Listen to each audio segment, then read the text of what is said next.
On a demandé une fois au Harizal comment ça se fait qu'à la fin de la journée de Tisha B'Av, on peut déjà s'asseoir sur des chaises normales, et quand on arrive à Mincha, on dit des paroles de consolation. On dit un passage dans la Hamida, l'Anshmona Esrei, Nachem, console-nous à Kadosh Baruch Hu.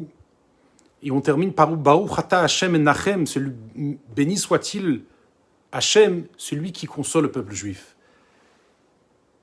C'est apparemment contraire aux moments les plus difficiles du peuple juif. On sait que Tisha B'Av, vers Mincha, en fin de journée, c'est là où le Hechal a été brûlé, la destruction la plus difficile du lieu, le plus important, le plus précieux, était pendant Mincha de Tisha B'Av. Et à ce moment-là, on parle de paroles de consolation, des paroles qui renforcent.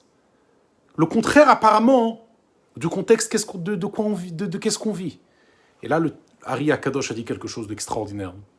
La raison pour laquelle on allège le deuil et on dit des paroles de consolation comme Nachem, comme ce passage-là cité dans la Hamida, à la fin de la journée de Tisha B'Av, Mincha de Tisha B'Av, puisque c'est là où Mashiach il est né. Mashiach, que son nom est Menachem, comme cité dans le Echad Rabbah et dans Yerushalmi, avec la fameuse histoire de la vache qui a fait un son, et un arabe qui passait à côté, il lui a dit « Le Beth Amikdash est détruit de la voix de la vache, je vois ça ». Et la deuxième fois que cette vache a fait un deuxième son, il lui a dit « Ben là, j'entends que votre Mashiach est né ». Le juif a demandé comment il s'appelle, il lui a dit « Menachem ». Le Ari Akadosh dit « C'est pour ça qu'on dit Menachem dans la Mincha de Tisha B'Av ». Ces paroles de consolation en finissant ce passage-là en disant « Baruch ata Hashem Menachem Tzion Bevanea ».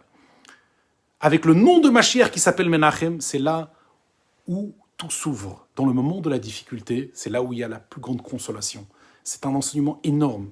Souvent, on est là, on rencontre des difficultés, on rencontre des choses difficiles. On doit savoir que c'est là où il y a la plus grande lumière qui doit être seulement révélée. Mais tout ce but, c'est à la finale pour révéler ça. Le but de la difficulté, le but de cette obscurité, c'est pour révéler cette lumière beaucoup plus intense. Aujourd'hui, la Iloula du Harizal, celui qui nous a enseigné ces plus grandes des merveilles, on va se renforcer, on va mettre de la tzedaka, on va demander qu'on veut déjà, ad matai, on veut déjà la fin de l'exil et les débuts de la Géoula avec, bien sûr, le Rabbi Melech HaMashiach, que son nom est bien sûr Menachem. Yechia Adoneinu, Boreinu Verabeinu, Melech HaMashiach L'Olam Vaed.